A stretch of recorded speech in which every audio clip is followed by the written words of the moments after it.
છત્તીસગઢના સિંગોરા ખાતે અમૃત જ્વેલર્સના સોનાના જથ્થા અંગે થયેલી કાયદાકીય ગેરસમજ બાદ હવે પેઢી દ્વારા સત્તાવાર સ્પષ્ટતા કરવામાં આવી છે.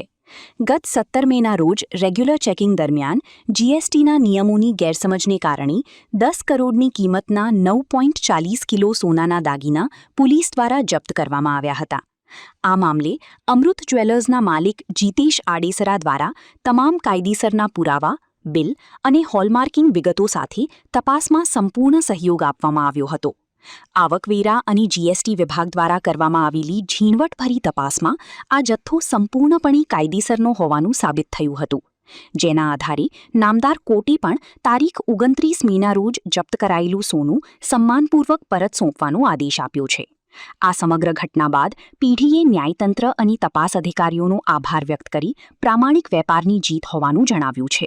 તારીખ 17 મે 2026ના રોજ સિંગોડા પોલીસ છત્તીસગઢમાં ₹10 કરોડના સોનાના દાગીના જે 7.5 કિલો આશરે એ વેપાર કરવાના હેતુથી રાજકોટથી વહન થઈ રહેલા હતા તેની જપ્તી પોલીસ દ્વારા કરવામાં આવી.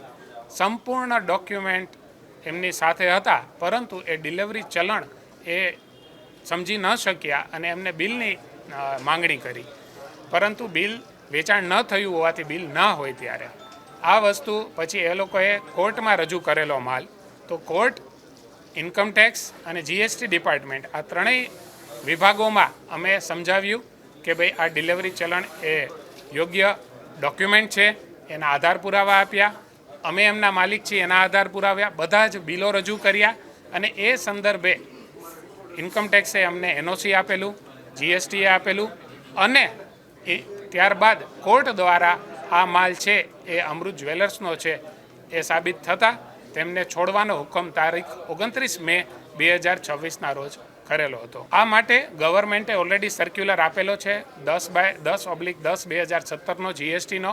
તો બધા જ વેપારીઓને કહીશ કે એનું ખાસ સાથે રાખે, જેથી કરીને જો કોઈ પોલીસવાળાને એ સર્ક્યુલરનો ખ્યાલ ના હોય તો તમે રજૂ કરી શકો અને એને સમજાવી શકો, જેથી કરીને આપનો માલ રોકાય નહીં અને આપની સાયકલ જે વેપારની સાયકલ છે એમાં ડિસ્ટર્બ ના થાય. મારું નામ નેમિસ આડેસરા. આ બદલ અમૃત જ્વેલર્સ સમસ્ત income tax department, DDIT deputy director, additional director અને પ્રિન્સિપલ ડાયરેક્ટરને થેન્કફુલ છે, એને હૃદયપૂર્વક આભાર વ્યક્ત કરે છે. સીજીએસટી ડિપાર્ટમેન્ટ, એસજીએસટી ડિપાર્ટમેન્ટને પણ આભાર વ્યક્ત કરે છે અને માનનીય કોર્ટનો પણ આભાર વ્યક્ત કરે છે કે જેમને ફાસ્ટ ટ્રેકમાં આખું જજમેન્ટ લઈ અને આનું જજમેન્ટ 15 દિવસની અંદર ક્લિયર કરાવી દીધું.